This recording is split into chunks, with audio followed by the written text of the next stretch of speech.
Mabait ako na tao, mabait ako na bata, masipag ako, kaya matalino ako, kaya I am saved by God. No. Salvation is all about God. Is all about the finished work of the cross of Jesus on the cross of Jesus Christ. That's why we believe in Him. We are being born again. Because in John 3:36, he who believes in the Son has everlasting life. We will have eternal life with Him in heaven. But he who does not believe the Son shall not see life. Hindi natin makikita, hindi natin ma-experiensyahan ang buhay na walang hanggan without Jesus. Because the anger, the wrath of God abides on us if we will not receive and believe Him. Okay, that's all my little children. Ano yung question muna? After that, ano yung na-learn nyo? Ano yung question, Caleb? What is your question? Ikaw sa, what is your question? Ano na? Okay, next, ano yung learn?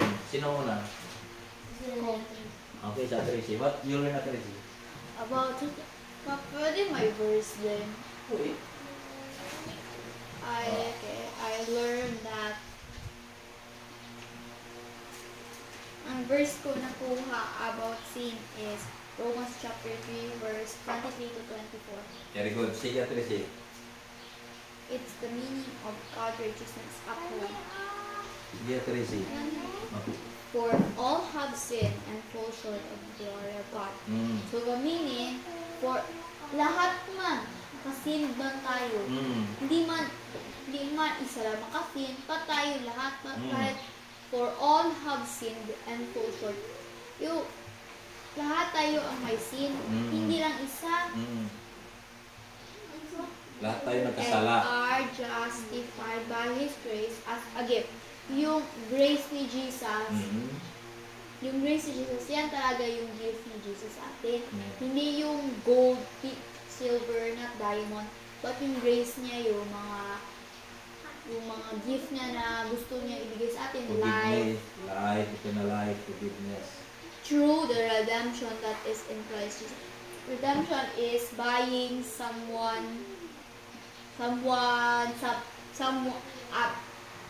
a person who's buying their captivity. Yeah. Yes, yung by his blood. Yeah, that is in Jesus Christ. Yes. And may na-learn pa. Ano pa? Sabi mo, what will affect people? Bakit nakaasin sila? Yes. About sometimes destruction, depressions, decisions, and marami pa.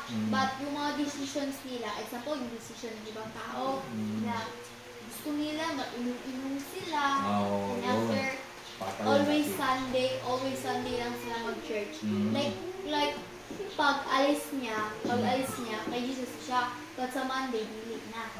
But his decisions, but his decisions are wrong. Yes, Thought niya na tama siya. Correct. But ang totoo yan, siya mag-decide siya kung tama siya or mali. But ang gigawa niya mali, ano lang, die.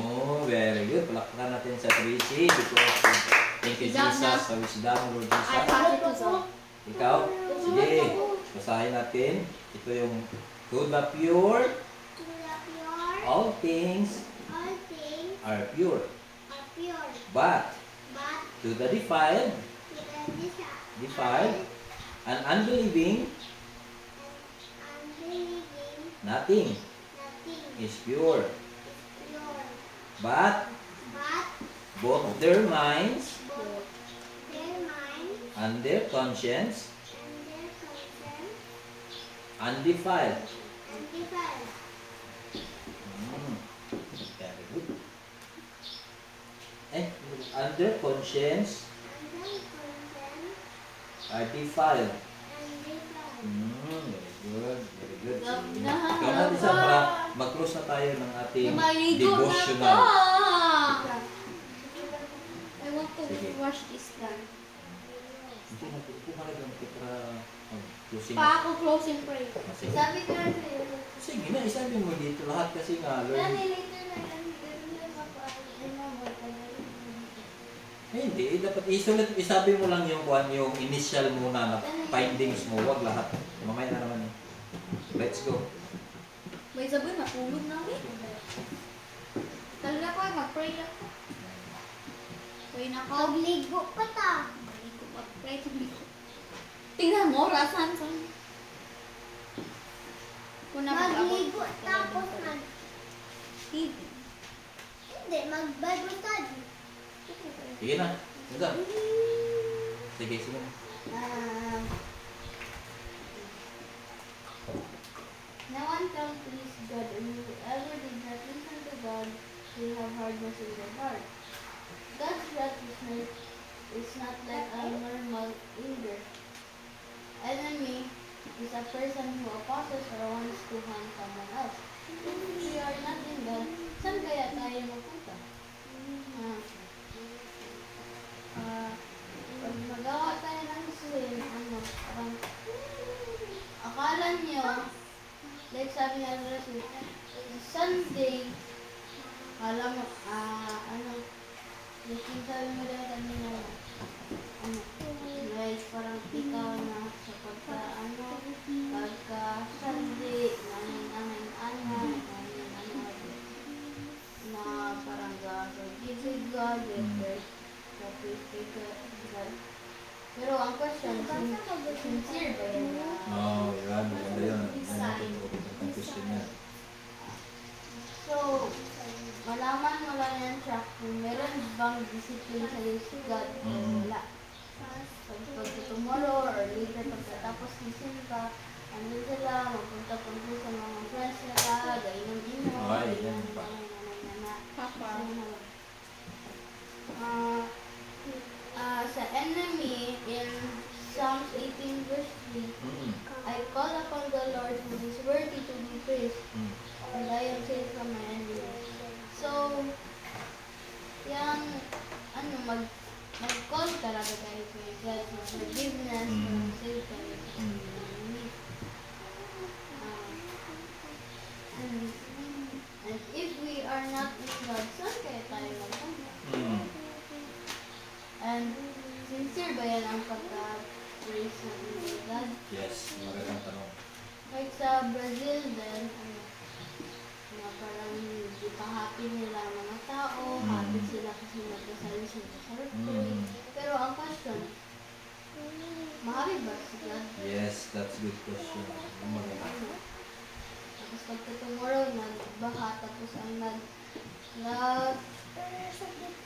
nag-up yung kay Jesus, yung parang di pagka later, na-distraction siya. So that's the consequence talaga pag disobey mo si God. Yes. And tapos yung pag-mock good nila kay God. Kaya yung sabi mo kagabi na Satan is just a created being. Hindi siya mas mataas kay God. Hindi siya yung self-existent. Hindi siya nagawa na kay God. Hindi siya nagawa sa atin. Igawan lang ni Satan ng ating mga sins. That's why parang hypnotized ba or parang We are, like, nalala mo like puppet, yung puppet, we are controlled. Parang gigawaan ni Satan tayo ng mga puppet kasi Yes, correct. Like, gawin mo ito, pero andyan si Jesus. Andyan sila tingin.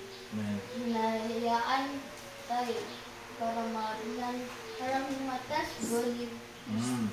So, that's why we need to find Jesus hearts na open good Yes, para correct.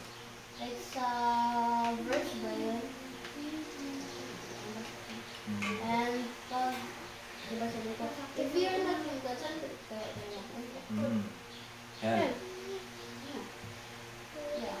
Hell. Pero pag mag-ano ka ng para mag-ask ka God ng forgiveness, and ano yung verse? Yung John 14:2. In my Father's house there are many mansions. If it were not so, I would come to prepare a place for you. Diyan tayo magpunta. Diyan tayo magpunta kung i-believe, i-trust. Sa akin, yung tatlo talaga na believe in a sincere way. Right. Tapos, to help spread the word of God in a true way. Yes. Hindi like false teachers. Yes. Not like false teachers. False teachers, people who claim to follow God but actually deny Him by their words and deeds. They teach things about God that are not true. Nabasa sila ng Bible, preach sila ng word that's not true. Yes. Pero, nabasa diba sila ng Bible? Pero hindi nila na-understand ano ba ang ginawa. Ano ba ang gawin ni God sa kanila? Correct. Ano ang consequence? Correct. So that's why we need to ask forgiveness in a sincere way. Parang, kung hindi, may hardness. Hindi na kayo mag-cross na tayo. Hardness of heart. Kasi, alam mo, dahil sabi mo, atrasi, ihugas ang plato taters. It means na harden na yung heart. Correct, that's true. Kailangan, mag-listen talaga tayo. Amen. Ako pa, Okay. meron pa ko. Very good, very good. Natisa, thank you so much. Meron pa Ay, ko. may dagdag pa sa Tracy. Important. Ikaw na mag-cross sa Tracy, ha? Okay. First is in my dictionary is hardness of Hello? Sige. Kasi hindi walang example. Sige. Persistent refusal to be believe in God or respond to the gospel. Yes. So, meaning to refuse to believe God, trust Him, na like unbeliever, that in sila, yung they stop believing in God or respond to His gospel.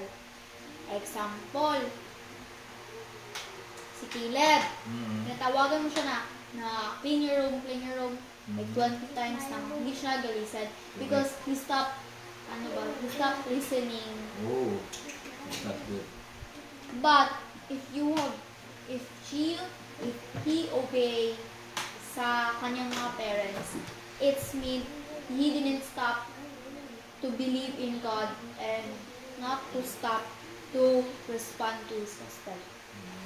Yun lang. Ikaw, Tracy? Pray na ko. Sige, pray na, Tracy. In the name of the Father, of the Son, of the Holy Spirit. Amen. Our Almighty Father, please help us today because this devotional is about sin. Please forgive us kung meron kami kasalanan. And if our sin na hindi correct, please correct us na Yes. my way ka, Lord, na kumikita na maganda na forgiveness and binigay sa amin. Please, Lord, help us to be more like you, Lord, na Yes. to forgive you that kung may kasalanan kami, please correct us na madami kami kasalanan, yung thought namin na tama yung ginagawa namin, but Yes. mali. But Lord, please correct us. Amen. Yes. Amen. Palakpakan natin sa Lord. To forgive you. Not to forgive God. Kasi walang kasalanan. Sige, to forgive us. Yeah. Yan yung ibig sabihin niya, Bye, Tracy. guys. Thank you. Ito si Kabat. Magluto ako ng... Ito yung fish cake. Ilagay natin sa Sige, magluto ako ng sabaw. Wala na, naging sabaw na tayo doon. Very good. Papa, silaw siyang expired. Ha? So, pagka-taste namin na talasin, iba yung lasa. Saan? Ano?